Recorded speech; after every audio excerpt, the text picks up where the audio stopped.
हाँ जी दोस्तों, नमस्कार। मैं उमेश सर आप सभी मित्रों का स्वागत, अभिनंदन और वंदन करता हूँ। आज हम आप लोगों के बीच में एक महत्वपूर्ण बातों पर चर्चा करने आए हैं। कभी कभी हम लोग क्या करते हैं, युद्ध के मैदान में उतर जाते हैं और हमारे पास हथियार नहीं रहते हैं और हम लोग बेमौत मारे जाते हैं। अगर हमारे पास पूरी रणनीति रहेगी तो हमें उस युद्ध के मैदान में जीत जरूर मिलेगी। तो हाँ जी, हम चर्चा कर रहे हैं बिहार जो पहला पेपर होता है ये स्टेट करवाता है। हम हिंदी का जो सिलेबस होता है कि हिंदी में क्या क्या पूछे जाते हैं, उसका सिलेबस क्या होता है ये स्टेट का, हम उस पर थोड़ा सा आप लोगों से चर्चा करने आए हैं। हाँ जी, देखें, ये आप क्या है कि unit first subject Hindi. Hindi का जो यह स्टेट है, यह स्टेट के पेपर फर्स्ट का जो सिलेबस है उसमें हिंदी के कुल 100 प्रश्न आते हैं। कितने प्रश्न आते हैं? 100 प्रश्न आते हैं।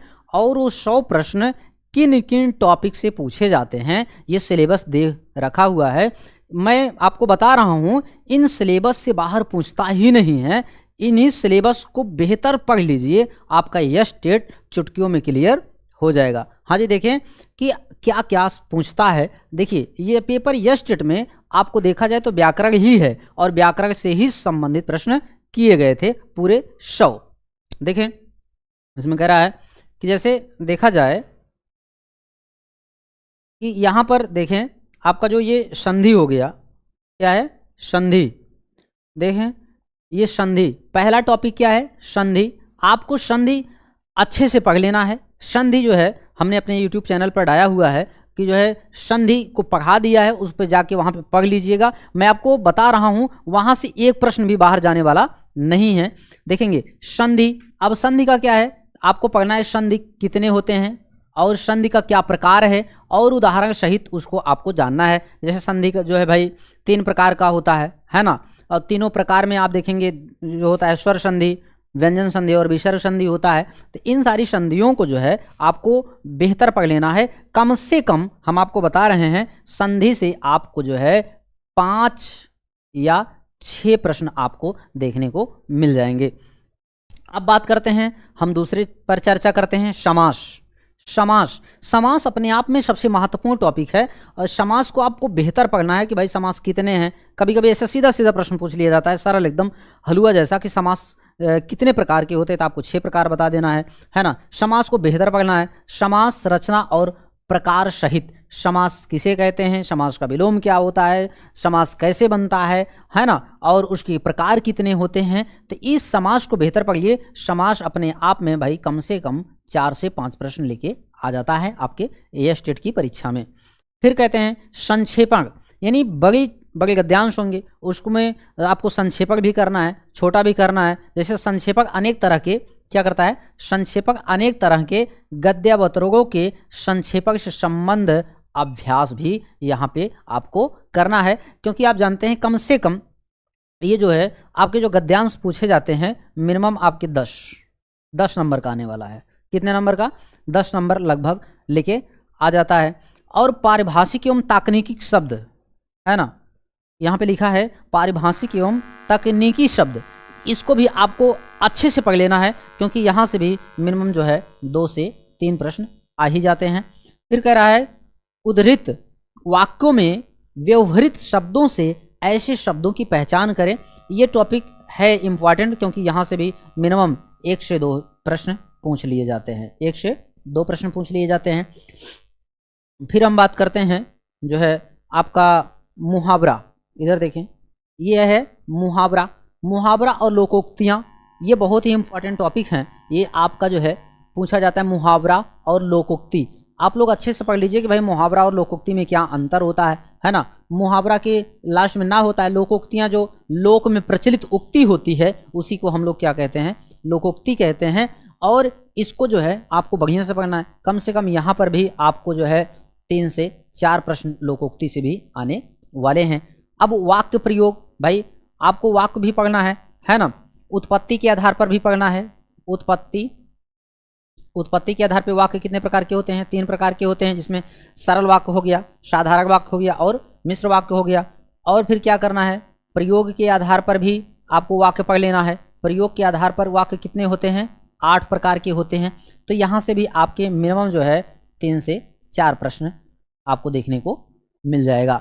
अब बात करें वाक् शुद्धि। वाक् शुद्धि का बौछार है, वाक् शुद्धि का बौछार है। यहां से हम आपको बता रहे हैं कम से कम 4 से 5 प्रश्न आपको वाक् शुद्धि को देखने को मिल जाएगा। और पदबंध, पदबंध अपने आप में एक बहुत महत्वपूर्ण टॉपिक होता है, बहुत सरल टॉपिक होता है ना। संज्ञा पदबंध, क्रिया पदबंध, विशेषण पदबंध, है ना, क्रिया विशेषण पदबंध, जहां पर जिसकी प्रधानता होती है वही पदबंध मार देना है। पदबंध से आपको जो है मिनिमम 2 से 3 प्रश्न देखने को मिलते हैं। फिर वाच्य आ जाइए। वाच्य एवं उनके भेद। वाच्य समझते हैं, है ना, किसे कहते हैं? वाच्य हिंदी में कितने प्रकार के होते हैं? 3 प्रकार के होते हैं, है ना। वाच्य किसे कहते हैं? जहां पर कर्ता, कर्म और क्रिया की प्रधानता होती है, अर्थात तीनों का मिश्रण होता है, उसे वाच्य कहते हैं। और वहां पर यदि कर्म की प्रधानता है तो कर्मवाच्य, कर्ता की प्रधानता है तो कर्तृवाच्य, और भाव की प्रधानता है तो भाववाच्य। यानी वाच्य से भी मिनिमम आपको जो है 2 से 3 प्रश्न मिलने वाले हैं। और हम बात करते हैं वाक्य प्रकार। वाक्य के जो प्रकार हैं वो है ना, उत्पत्ति या फिर जो है अर्थ के आधार पर वाक्य से भी आपको जो है 2 से 3 प्रश्न देखने को मिलते हैं। और शब्द शक्ति की बात करें, हम ऊपर चलते हैं थोड़ा सा। शब्द शक्ति अगला टॉपिक है आपका, शब्द शक्ति। क्या है? शब्द शक्ति। शब्द शक्तियाँ कितनी होती हैं, यह भी प्रश्न पूछा गया, शब्द शक्ति कितनी होती हैं? तो आपको बताना है शब्द शक्ति 3 होती हैं। कौन कौन सा होता है? अभिधा होता है। क्या होता है? अभिधा होता है। अभिधा 1, अभिधा 2, व्यंजना, व्यंजना, व्यंजना 3 क्या होता है? लक्षणा, लक्षणा होता है ना। जहां पर किसी उक्ति को सीधा सीधा कह दिया जाता है वहां पर अभिधा होता है। जहां पर व्यंग्यों के माध्यम यानी व्यंग्यार्थ भाव प्रकट किया जाता है वहां पर व्यंजना जो है शब्द शक्ति होती है। और लक्षणा जो होता है, अर्थात जहां लक्ष्य अर्थात लक्षणों को आधार बनाया जाता है ना, वहां पर लक्षणा शब्द शक्ति होती है। तो शब्द शक्तियां 3 होती हैं, यह भी आपको पढ़ लेना है। चलें, अगला है कह रहा है कि अलंकार। ध्यान दें, ये प्रश्न पूछा है कि अलंकार कितने प्रकार के होते हैं, तो आपको 3 बताना है। कितना बताना है? 3 बताना है, क्योंकि शब्दालंकार, अर्थालंकार और उभय अलंकार, ये 3 प्रकार के अलंकार देखने को मिलते हैं। ये भी प्रश्न पूछा था, अलंकार कितने प्रकार के होते हैं। एकदम सरल प्रश्न, आपके सिलेबस से ही 2-4-6 क्वेश्चन मिल जाते हैं, है ना। उसके बाद उसमें कह रहा है कि आपको अर्थालंकार पढ़ना है। अलंकारों में यह भी बता दिया कि कौन कौन अलंकार पढ़ना है, क्योंकि अलंकार तो बहुत सारे हैं। पढ़ना क्या है? मुख्य रूप से आप लोग ध्यान देंगे उपमा अलंकार, रूपक अलंकार, उत्प्रेक्षा अलंकार, विरोधाभास अलंकार। कितना हुआ? 1, 2, 3, 4। इन्हीं 4 अलंकारों से मिनिमम 7 से 8 प्रश्न आए हुए थे। कितने प्रश्न आए हुए थे? 7 से 8 प्रश्न आए हुए थे, और यही चारों से ही पूछे जाते हैं। ये बहुत इंपॉर्टेंट है, ये अपने आप में जो है एक बड़ा टॉपिक है और एक बड़ा आपको मार्क देने वाला है ना। चलिए आगे चलते हैं। फिर कह रहा है छंद, है ना। क्या कह रहा है? छंद की बात कर लेते हैं अब हम। ये जो हमारा छंद है ना, हिंदी में छंद, तो छंद जो है छंद शास्त्र के प्रेरणेता जो है आपके पिंगल मुनि जो हैं, है ना। छंद शास्त्र के प्रेरणेता कौन थे? तो पिंगल मुनि भी बताए गए। और ये स्टेट में भी पूछा था कि अग्निपुराण में सरस्वती को क्या कहा गया है। ये प्रश्न छंद से ही आया था। अग्निपुराण में सरस्वती को क्या कहा गया है? तो उनको विधवा के समान बताया गया है। ये भी प्रश्न पूछ लिया था, है ना। छंद में आपको क्या करना है, ये भी बता दिया कि छंद में कौन कौन से छंद आपको पढ़ना है। तो प्रमुख छंद आपको पढ़ना है, वारली छंद पढ़ना है। जैसे ये वारली छंद कौन कौन से होते हैं? इंद्र वज्रा, उपेंद्र वज्रा, भुजंगी, है ना, मालिनी, मंदाक्रांता, हाँ। उसके बाद यही सारे छंद आपको पढ़ना है। तो आप चौपाई भी पूछ लिया था पिछली बार में। चौपाई आपको ज़रा ध्यान देना है कि भाई चौपाई भी पढ़ना है। क्या पढ़ना है? चौपाई भी पढ़ना है। इसमें 16 मात्रा होती है। और आपको दोहा भी देख लेना है। क्या देखना है? दोहा भी देख लेना है, जिसमें आपका 13 और 11 पेयति होती है। और सोरठा भी देखना है। क्या देखना है? सोरठा भी देख लेना है, जिसमें जो है 11 और 13 परियति होती है। और आपको क्या करना है? बरबय देखना है। क्या देखना है? बरबय छंद। अवधि का निजी छंद कौन है? बरबय छंद है।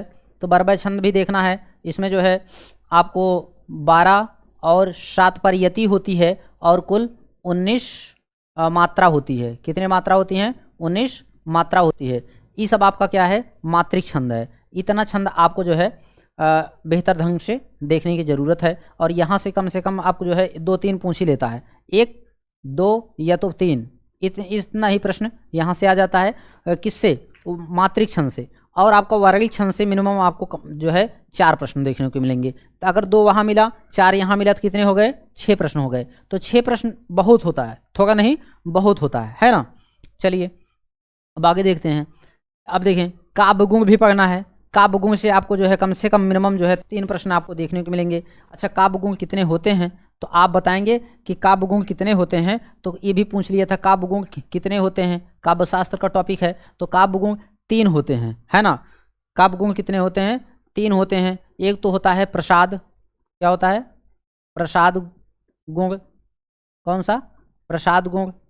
दूसरा माधुर्य, क्या होता है, माधुर्य होता है। और तीसरा क्या होता है, ओज, ओज गुण, है ना।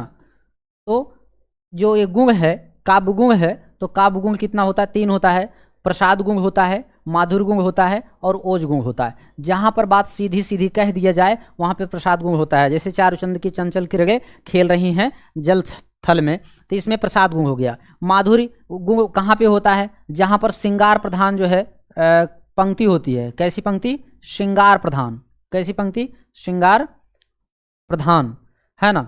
श्रृंगार प्रधान पंक्ति होती है। जैसे क्या, कहत नटत रीझत खीझत मिलत खिलत लजियात भरे भवन में करत हैं नैनन ही शोबात। ये कौन सी है, इसमें क्या है, श्रृंगार रस है। तो जहाँ पे श्रृंगार रस होता है, श्रृंगार रस की प्रधानता होती है, वहाँ पर क्या होता है, माधुर्य गुण होता है। क्या होता है, माधुर्य गुण होता है। अब बात करें ओज गुण, ओज गुण वहाँ होता है जहाँ पर वीर रस होता है। क्या होता है, वीर रस होता है। क्या होता है, वीर रस होता है कि नहीं। तो जहाँ पर वीर रस होता है, जैसे क्या हो, वीर रस से तमाम पंक्ति हैं, है ना। तो जहाँ पर वीर रस के दर्शन हो वहाँ पे आपको क्या मार देना है, आपको ओज गुण मार देना है। क्या मारना है, ओज मार देना है। क्या मारना है, ओज, है ना। जैसे क्या, वीर तुम बघे चलो, धीर तुम बघे चलो, सामने पहाड़ है, सिंह की दहाड़ है। ये कैसी कविता है, ये वीर प्रधान कविता है कि नहीं। अगर ऐसी कविता की पंक्ति आपको दिखती है तो आपको जो है ओज गुण मारना है। क्या मारना है, ओज गुण मारना है। बस यही इतना ही पूछता है, इसको जानने की जरूरत है आपको। चलिए, और वो इससे आपको पता है कम से कम 3 प्रश्न या 4 प्रश्न आपको देखने को मिल सकता है, राइट। चलिए अब अगला बात करते हैं, रस। क्या बात करते हैं, रस। ये प्रश्न पूछा था कि जो है रसों का राजा किस रस को कहा जाता है। तो आप जानते हैं रसों का जो राजा होता है वो है हमारा श्रृंगार रस। ये भी यस्टेट में पूछा हुआ प्रश्न है कि भाई जो है रसों का राजा किस रस को कहा जाता है। तो श्रृंगार रस को रसों का राजा कहा जाता है। और ये भी प्रश्न पूछा था कि विश्वनाथ प्रसाद मिश्र, या फिर ऐसे भी पूछ लिया था कि भाई रस जो है मुख्य रूप से रस कितने होते हैं। तो आपको 11 ही रस मारना है कि नहीं। आपसे पूछ लिया जाए कि भाई आपके जो भरत मुनि हैं, कौन है, भरत मुनि, कौन है, भरत मुनि है। तो भरत मुनि कुल कितने रस मानते हैं, 8 रस मानते हैं, है कि नहीं। ये किस रस को नहीं मानते हैं, तो आप बताएंगे शांत रस को। किस रस को, शांत रस को। रस कौन नहीं मानता है, तो आप बताएंगे भरत मुनि नहीं मानते हैं। ऐसे ही सीधा सीधा आपको प्रश्न देखने को मिल जाएगा, है ना। आपको रस में देखा जाए, रस में जो महत्वपूर्ण रस आपको पढ़ना है हम आपको बता दे रहे हैं, वही पढ़ लीजिए, उसी में आपका काम हो जाएगा। जैसे पहला तो आपको पढ़ ही लेना है श्रृंगार रस। क्या पढ़ना है, श्रृंगार, श्रृंगार पढ़ना है। फिर करुग पढ़ना है। क्या पढ़ना है, करुग रस पढ़ना है। फिर क्या पढ़ना है, वीर रस पढ़ना है, वीर रस पढ़ना है ना। तो श्रृंगार, करुग और वीर, ये 3 रस इतने इंपॉर्टेंट हैं जहाँ से प्रश्न आना है तय रहता है कि नहीं। अब देखें, श्रृंगार के दोनों रूप आपको पढ़ना है। एक तो होता है संयोग, एक होता है संयोग होता है, एक होता है वियोग होता है। क्या होता है, वियोग होता है। जहाँ पर नायक नायिका का मिलन होता है वहाँ पर संयोग श्रृंगार होता है। जहाँ नायक नायिका का बिछड़ना होता है वहाँ पर क्या होता है, वियोग श्रृंगार रस होता है। करुग रस में क्या होता है, करुग रस में जहाँ पर किसी के मरने के बाद शोक उत्पन्न होता है वहाँ करुग रस होता है। यानी वीर प्रधान पंक्तियों में जो है वीर रस होते हैं। इतना बात समझ में आया। तो रस से संबंधित जो है ये आपके टॉपिक हुए, इतना ही पढ़ लेंगे, सेम टू सेम आपको यहीं से प्रश्न मिल जाएंगे। तो ये जो हमने आपको अभी बताया इसमें जो है आपको देखेंगे जो है तो पूरा 100 नंबर, कितना नंबर, 100 नंबर, तो 100 नंबर आएगा। ध्यान देंगे, क्या करेंगे, 100 नंबर। आपको हिंदी से कितने मिलेंगे, हिंदी से कितने मिलेंगे, हिंदी से आपके मिलेंगे जो है 100, कितने, 100 नंबर। और उसके बाद आपको जो है सीडीपी, क्या, सीडीपी से आपको मिल जाएंगे 30 नंबर, है ना। और जीके आपका हो गया, जीके हो गया, जीके प्लस जीएस हो गया, है ना। जीके जीएस, इसमें रीजनिंग भी पूछ लेता है, तो ये मान के चलिए आपका जो है इसमें 20 नंबर हो गया। तो ये पूरा जो है 150 नंबर होता है। कितना होता है, 150 नंबर होता है कि नहीं। जैसे क्या होता है, अदर स्टेट वालों ध्यान से सुनो, अदर स्टेट वालों के लिए सबसे बड़ी बात है इसमें लाना कितना है, कम से कम आपको 75 नंबर लाना है। कितना लाना है, 75 नंबर, आपको 75 नंबर जो है महिलाओं को लाना है।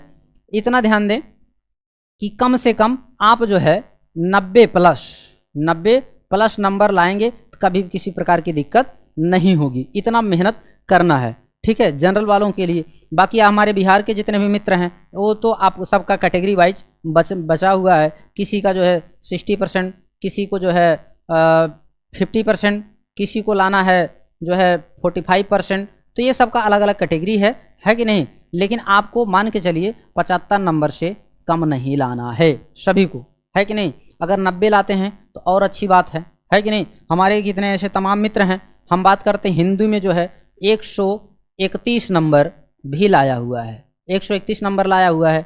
हमारे मित्र का 131 था, है ना। और किसी का आपके सामने है उसका 100 इतना भी था, है ना। तो ऐसे बहुत सारे नंबर थे हमारे। अब बिहार के तमाम ऐसे हमारे विद्यालय के और ऐसे भी तमाम मित्र हैं जिन्होंने अच्छा नंबर लाया था और मेहनत किया था। लेकिन हाँ, इतना याद रखें, आपको सिलेबस को छोड़ना नहीं है, सिलेबस को 2 बार 3 बार पढ़ना है। सिलेबस से ही बहुत सारे प्रश्न आपको देखने को मिल जाते हैं, ठीक है। ये हमारा हिंदी का सिलेबस हो गया। आगे का सिलेबस की चर्चा करेंगे जो है हमारे रंजीत सर, है ना। तो रंजीत सर जो है इस पर चर्चा करेंगे। तब तक के लिए आपका धन्यवाद। आप लोग बने रहें और सिलेबस को देखकर मजबूती के साथ जो है तैयारी करते रहें। ऐसे तमाम वीडियो इस चैनल पे आपको मिलते रहेंगे और आप लोग पढ़ते रहिए, मजबूती बनाए रखें, आप सबका सिलेक्शन होगा, ठीक है। तब तक के लिए धन्यवाद। राधे राधे।